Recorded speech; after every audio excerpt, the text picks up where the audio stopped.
I'm going to do something a little different, a little bit out of the ordinary, at least for me. And I'm going to teach not necessarily a concept that we find in the Torah portion or a principle that we find in the Torah portion, but I'm going to just share some information with you today. And the more, I guess, classical sense of teaching, just sharing some information. But in sharing that information, I do hope, I do pray that there will be, by the Spirit of God, some revelation that comes forth that helps you and is something beneficial to you. And I say that because the Torah reading for this particular Shabbat is not in sequence with the other Torah portions, with what we've been doing. And since this last week was the Feast of Unleavened Bread, this Torah portion is kind of a unique one. In fact, it's taken from Deuteronomy chapter 14, I think verse 22, and it goes over into chapter 16. And again, it's just a Torah reading for this week of unleavened bread. And by the way, in case I didn't mention it earlier, but I think I did, today is the 7th day of the counting of the Omer. And we'll talk about why that's important a little bit later. But also today is referred to, you may have noticed if you go online or you listen to other teaching ministries or what have you, that today is in Judaism at least referred to as Shmini Shel Pesach, or the 8th day of Pesach. Now, I'm going to share this information with you because we're getting lots of questions. Lots of people wanting to try to understand things.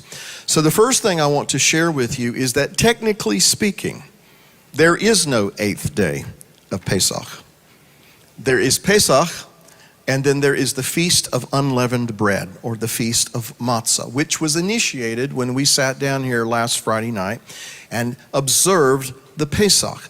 And so these kinds of things has created a lot of questions. I mean, a good number of questions and comments, and I dare say maybe phone calls and things like that. People wanting to understand, in fact, are you guys doing it right or wrong, or you know what's going on here?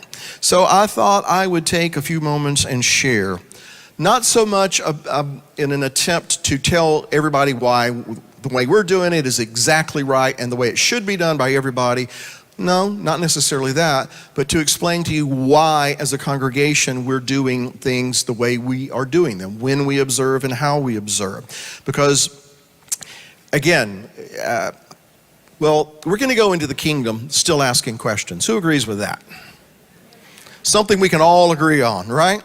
That we're going to go into the kingdom asking questions. And so what I'm going to do, again, is share some information, and it is explaining, and particularly for those who are on the live stream who are the source of a lot of questions that come in, explaining why we do things the way we do, not to sway someone to my way of thinking necessarily. So again, as a congregation, let me stress this term, as a congregation, at Jacob's Tent, we're following the Hillel calendar when it comes to the new moon and the ability to discern months and days. In other words, when we meet for Rosh Chodesh or New Moon, we're going to do it according to the Hillel calendar. And that helps us keep track of the months, and so that we can know exactly when the Moedim are to occur. Now, I know that some people don't acknowledge the Hillel calendar, they don't agree with it, they don't observe it, that's fine. As I've said from the very beginning, we respect everyone's different views, convictions, and how to walk these things out. Nate Taylor, do you and I agree on everything? We do not. Do you love me? Absolutely. Okay. That's the way it's supposed to work. We can disagree on some things, but it doesn't mean we have to be disagreeable. It doesn't mean that we have to, I can't have anything to do with you because you don't see things the way I see. So as a congregation, we follow the Hillel calendar, and I'm going to tell you why I decided to do that in just a moment. But I want to first acknowledge that there are people in our congregation that don't do that. It is their personal conviction to do other things, and we respect that. But let me share with you one of the reasons that as a congregation we decided to do this. And it's based on a biblical principle found in Deuteronomy chapter 17, verse 8. If a matter arises which is too hard for you to judge, between degrees of guilt for bloodshed, one judgment or another, between punishment or another, matters of controversy within your gates. Let me just ask this question. Has a calendar been the source of controversy within our gates in the last few weeks, months, years, whatever? Okay. So, you understand what I'm saying. You will arise and go up to the place where the Lord your God chooses, and he shall come to the priests, the Levites, and to the judge there in those days, and inquire of them. They shall pronounce upon you the sentence of judgment. They'll make a decision. You shall do according to the sentence which they pronounce upon you in that place which the Lord chooses, and you shall be careful to do according to all that they order you, according to the sentence of the law in which they instruct you, according to the judgment which they tell you, you shall do. You shall not turn aside to the right hand or to the left from the sentence which they pronounce upon you. Now the man who acts presumptuously and will not heed the priest who stands to minister there before the Lord your God or the judge, that man shall die. Now we're not going to take it that far. Okay? But he's just making a point here.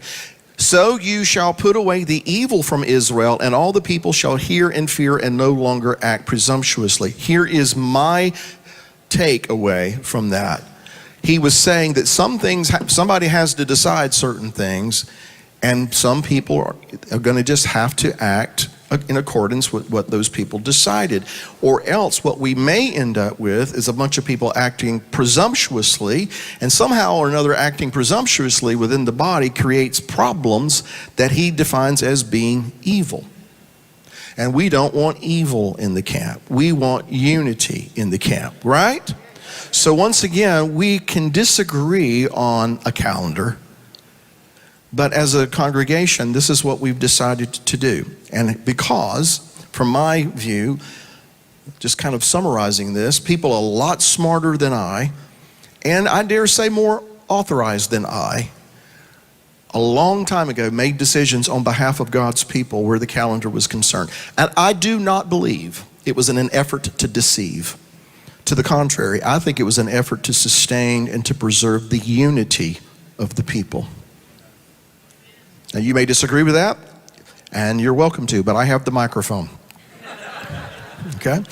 And so what I'm sharing with you is, it is my understanding that there were things that were decided by people. Not that I agree with all of the decisions that were made, but there's some things that I understand were done for the sake of unity. And I respect that. And so I'm not going to act presumptuously. I'm not going to do things in an effort to disrupt the unity of the people. My job, our job, is to foster unity and being one, even as we disagree on certain things. And so I want this to be very clear. I'm not saying that your personal convictions on the matter of calendars has to be surrendered in order to conform with mine. That's not what I'm saying at all. I'm just saying that at some point we have to agree that the weightier matters, we have to come together on those things. Stephen Lane, where are you at? Do you and I agree on everything? No, we do not. Do you love me? And I love you. That's the way it's supposed to work. We agree. We disagree sometimes, but we all keep our eye on the main objective, and that is to be one people.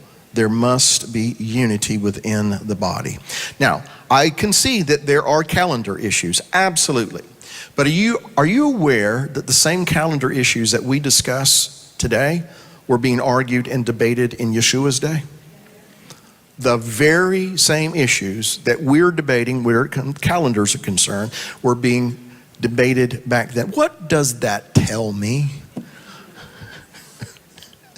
That there are some things that are just going to continue to be argued, things we're going to disagree about, things we're going to see differently.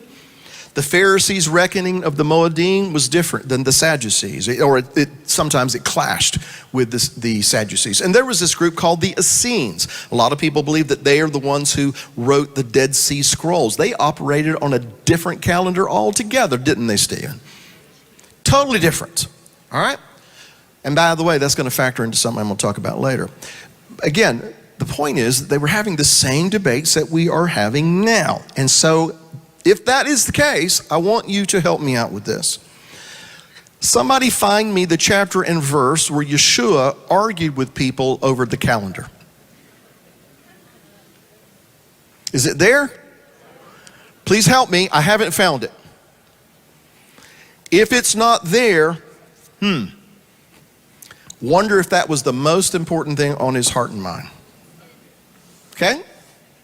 Got my point? In fact, on the eve of his death, you would think that what was really weighing on his heart, those are the things that he would be addressing.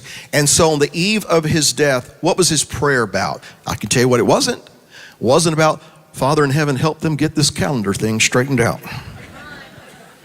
No, what was his prayer? Father, that they would be one. Even as you and I are one, that they would be one. And so if that was on his heart, if that was what was on his mind, shouldn't that take precedent over other issues?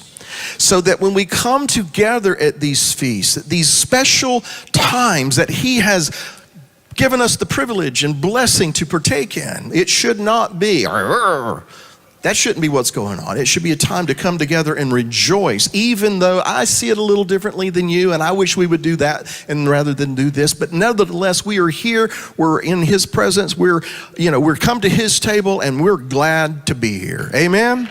That's the attitude that we should have. And so then, for this purpose, as a congregation, we will follow the Hillel calendar when it comes to the new moon, the acknowledgments of months and days.